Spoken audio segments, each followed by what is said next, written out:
पूर्वी लद्दाख के गलवान घाटी में 15 जून की रात हिंसक झड़प में भारत और चीन दोनों ही देशों के सैनिकों की जान चली गई थी।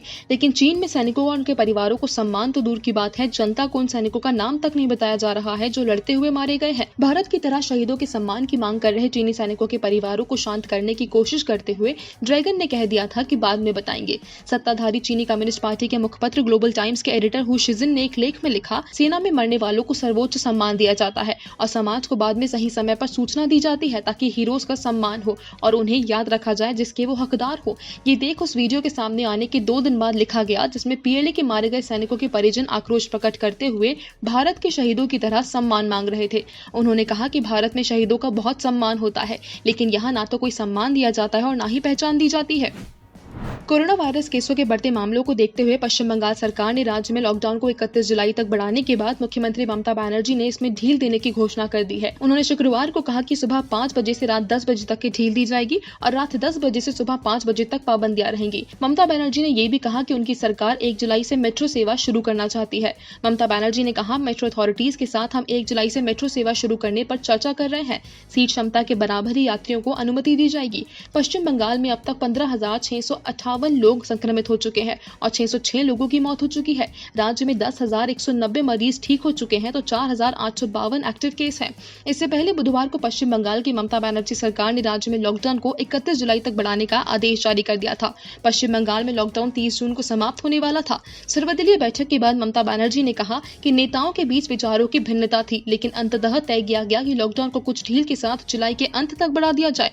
इसी बीच राज्य के शिक्षा मंत्री पार्थ चैटर्जी ने कहा कि पश्चिम बंगाल में हायर सेकेंडरी एग्जाम को स्थगित कर दिया गया है। 2, 6 और 8 जुलाई को परीक्षाएं होनी थी, लेकिन अभी इन्हें रद्द कर दिया गया है। नई तारीखों का ऐलान बाद में किया जाएगा।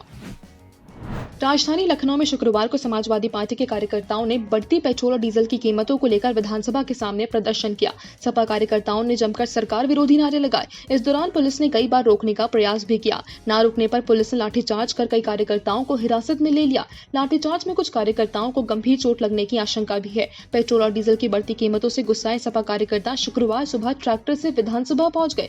सपा कार्यकर्ता प्रदर्शन कर सरकार विरोधी नारेबाजी करने लगे। पुलिस ने नारेबाजी कर रही कार्यकर्ताओं पर लाठीचार्ज किया और ट्रैक्टर समेत लगभग 20 2 व 4 पहिया वाहन सीज भी कर लिए। पुलिस ने कुछ कार्यकर्ताओं को हिरासत लेकर कैंट थाने में ले गई है।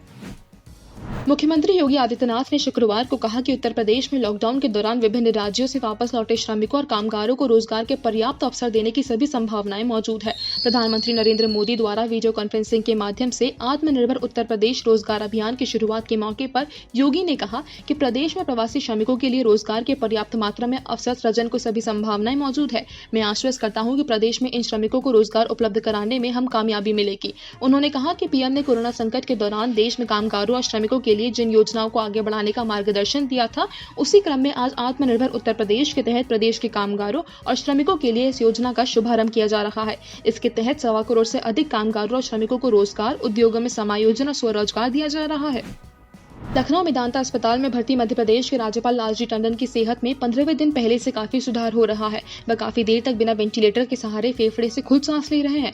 यही वजह है कि वेंटिलेटर सपोर्ट धीरे धीरे कम किया जा रहा है। अब गुर्दा, लिवर और दिल भी सामान्य तरीके से काम कर रहा है।